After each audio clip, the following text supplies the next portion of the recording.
absolutely think it should be practically implemented in this country. And I think all of us should want to do it, right? If I just accidentally, drinking my water, let the glass go and hit Jeffrey in the head with my glass and hurt him, I would want to make sure he knows that that was an accident. And if I thought he was seriously hurt, I would have to change my life to make sure he's okay. Because I would not be comfortable leaving here tonight knowing that I had hurt someone I didn't intend to hurt. For me, reparations would mean doing everything I can to make it clear that whatever his recovery is, it's not going to be compromised by some fear that I tried to hurt him. I have to do that for him. And we've done some terrible things in this country to people, and we're acting as if the reparations is only for the people we've injured. It's for all of us.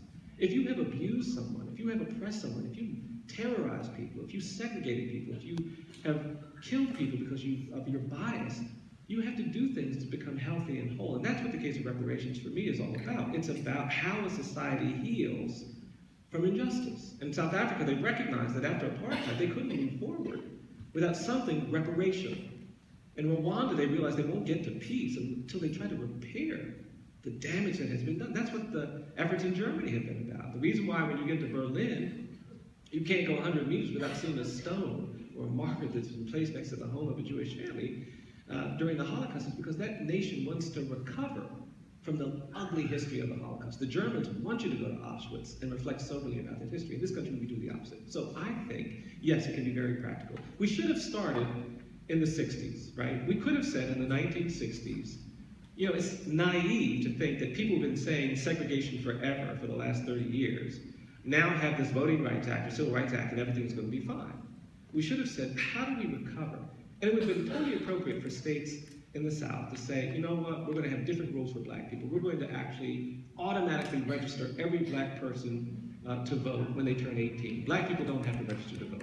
I mean, that would have been an absolutely sensible response to decades of disenfranchisement. I don't think that's going to happen. Well, it's not. This is where the hope part comes in, Jeff. It won't happen if we can't imagine it that it should happen. I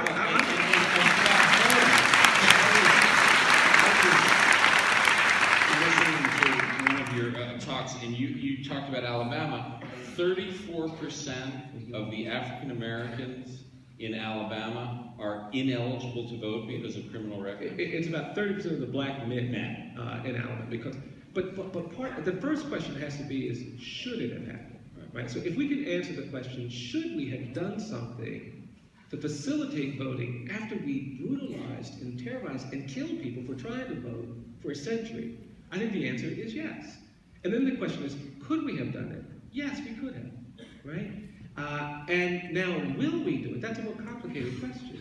But I actually believe that we can get to a place where if we want to repair, we will do that. Look, this nation is filled with, the South, the whole nation, filled with white people who were taught that they are better than other people because they're white.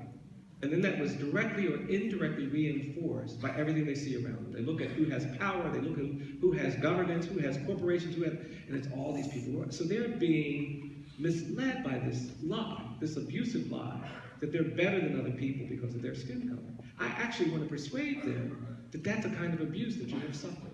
And you can't be free, you're not going to be healthy until we get you to a place where you are no longer confused about that idea.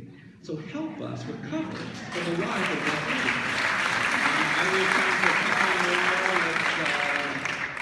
I can't see anybody, so I am